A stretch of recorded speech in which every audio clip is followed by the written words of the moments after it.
Back on SportsLine, and we are taking your phones tonight. 737-7767. We'll hear from Titans head coach Mike Vrabel coming up momentarily as well. But we got lines open for you if you'd like to call in. And Jerry has called up. Jerry, how you doing tonight? Welcome to SportsLine. Good evening, sir. Yeah, go on. Okay, I just wanted to say that for the Titans fans not to be disheartened by what happened. They didn't really have a chance to, as a unit, first unit, to work together during the preseason. So I want people to be a little patient and give the coach and the team a chance to come together. Yeah, no, I think that's right. How concerned are you, though, Jerry, about what you saw on Sunday? And I guess maybe the better question, how quickly do you think they can put it all together? Well, you know, the thing that I've seen Sunday, on the defensive end of the opponent, I didn't expect to see the White kid, J.C. White, and the linebacker that had all the sacks and whatnot. It looked to me that our offensive line really need to work. They need some work, because I think Tannehill is probably one of the best quarterbacks in the league if he has the time to pass. You know, he's a pocket passer, and he's a great. I think he's a great quarterback. It's just a matter he needs the protection. And of course, Derrick Henry didn't have the game that he's accustomed to having, but that all goes back to the offensive line. They're gonna have to work together to, for things to pick up. Yeah. Offensively. Yeah, Jerry, thanks so much for the call.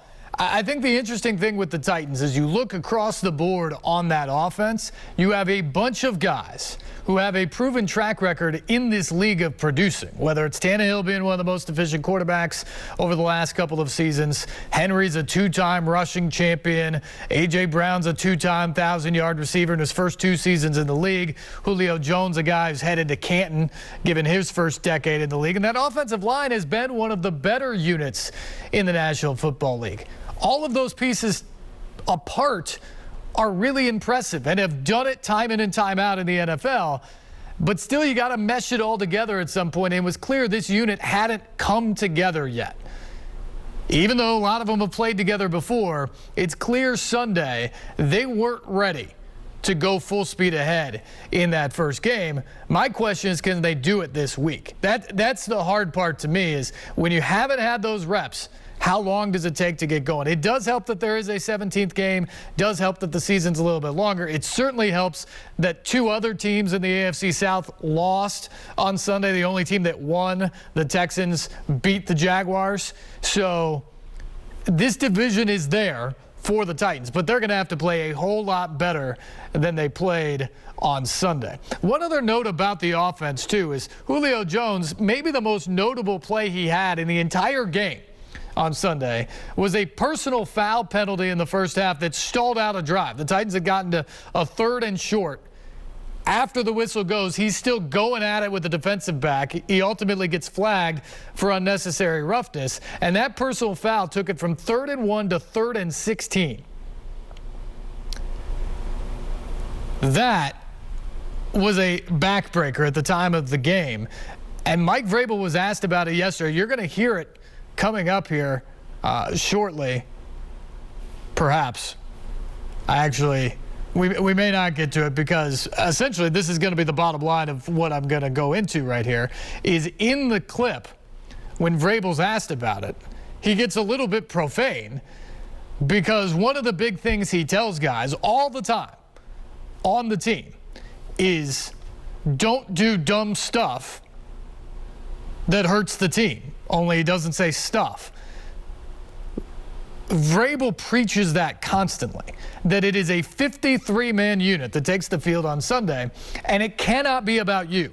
It is about the group you're on, special teams, offense, defense, and it is about coming together and doing what you have to do to win that play, to win the drive, to win the game. And they don't tolerate guys who make it about themselves or do dumb things that they don't coach that hurt the football team. And the other thing that they make very clear within the culture over there at St. Thomas Sports Park, and I think it served them very well since John Robinson has taken over as GM, since Mike Vrabel has been the head coach. It's why this team has had 5 straight winning seasons, got to an AFC championship game, won the AFC South last year.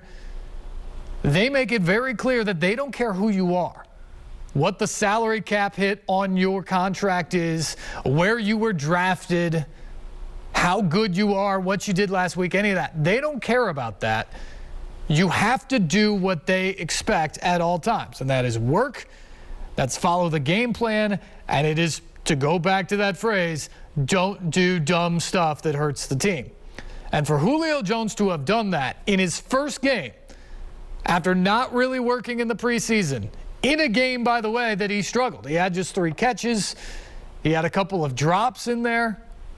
To also have that penalty, it didn't go over particularly well.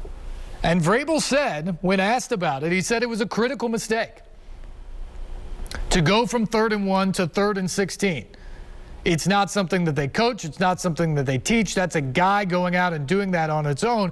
And it falls into that category of don't do dumb blank that hurts the team. And Vrabel said it was done in big, bold red letters. It was very clearly him saying it's not acceptable. It's not acceptable for anybody to do that. And it's not acceptable even if a guy who's going to the Hall of Fame does it. Julio Jones is going to make a bunch of plays for this team. He's going to make catches. He's going to have much better days.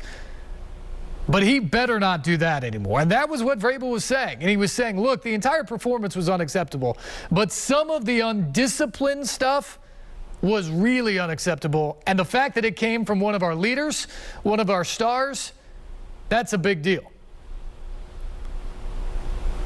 And that's how he's always operated. I find it weird, though, that as you look around the landscape, you hear some of the national media pick up on this today, and they're making it about Vrabel calling out Julio Jones. Or they're saying this is him not understanding his wide receivers playing with him for the first time. Or this is what happens when a guy's playing his first game with the team. I don't think any of that's true. Julio Jones said when he was brought in that one of the things he greatly appreciated about the Titans is the idea that they hold everybody accountable. That the culture is what it is in the locker room.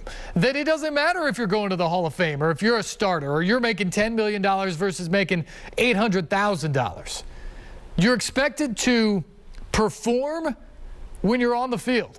And you're expected to live up to the standards that are set forth for this team. And on Sunday, Julio Jones didn't do that. And I'm not just talking about the catches. I'm talking about that penalty. And that's what Mike Vrabel was talking about. And Julio Jones knows that better than anybody. And if you asked him, I guarantee you he would answer it that way. Because that's what he said back in the preseason.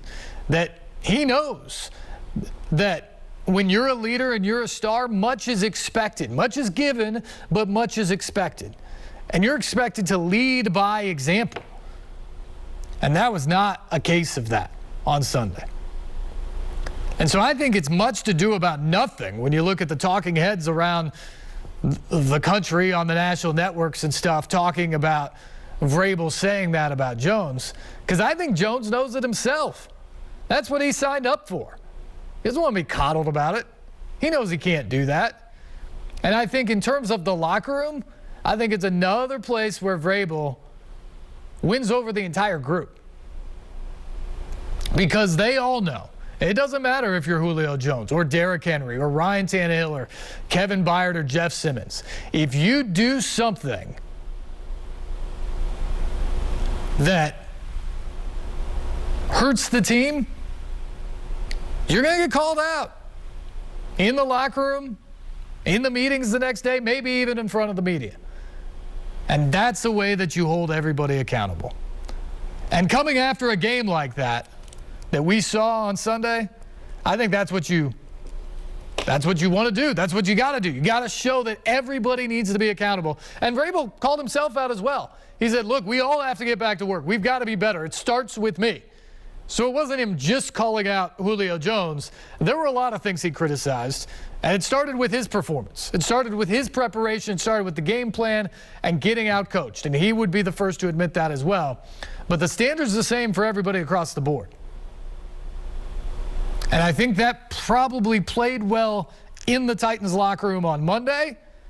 And when they get back to work tomorrow to get set for the Seahawks, probably played better there with those players inside the room than it has with some of the talking heads around the country. Back to the phones we go. Let's say hello to Marty. Marty, good evening. How you doing now? Doing well. Thanks for the call. I know y'all. I hear y'all talking about Julio Jones making that mistake and all this and that. But all I want to say is, man, just the first game. You know, they get a lot of time. It's a long season, man. You know, I just don't think they were ready to play anyway. Yeah, no, I think I agree. I think I agree that they weren't ready to play, but still, that's the type of thing that you get frustrated by, Marty, because he hasn't played for a while. Maybe you see a drop. Maybe you see a route not as precise as what you expect Julio Jones and what we've seen him do over and over and over throughout his career. But that's a mental block there. When you battle a guy through the whistle, well after the whistle, and draw a flag like that, that's a mental mistake. That's not a physical mistake. That's not being out there in the preseason. That's being frustrated and letting your emotions get the best of you on the field. And that's why Vrabel was so upset. And I think that's the problem. And that's the stuff they can't have. Absolutely cannot have. So my question to you, Marty, is how long do they get? How long does Julio Jones get? How long does this offense get before you really do criticize them for performances that stink? Because Sunday stunk, but there's 16 games left. This is it. I mean, that can't happen no more. This is it. Okay. They got to pick it up. I mean, this is over. They got to come out there Sunday, man. They got to play some ball. That's all it's to it. I mean, that's the bottom line. You know, it's over with. Yeah. They know what they got to do. They need to get out on that field and handle their business. They got a good team, man. I mean, ain't no excuses for them. Yeah, that's all I got to say about it. Yeah, Marty, good call. Thank you. And they weren't trying to make excuses after the game either. They're not making excuses now as they get back to work. They got to go out to Seattle, and they've got to play better. And here's the thing. Playing better doesn't mean they're going to win on Sunday. The Seahawks are good, and that is a difficult place to play.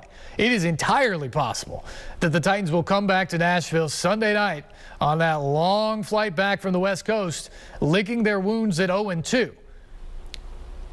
I don't think that'll be time to panic, but it's going to be a very different mood, I think, next week at this time, depending on what the result is. I mean, if they go win, all of this is erased. Everything about it is erased if they go out there and win.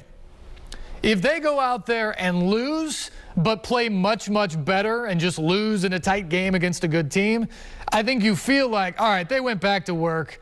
They figured the stuff out. They went and played. Yes, there's more corrections. There's more growth to come, but they're going to be okay. If they go out and get housed in the manner in which they got boat raced by the Cardinals on Sunday, if that happens again and the offense struggles again, the O-line struggles again, Tannehill's on his backside too much, Henry can't get going, and the defense gives up 30-plus points again, if that happens, oh, man.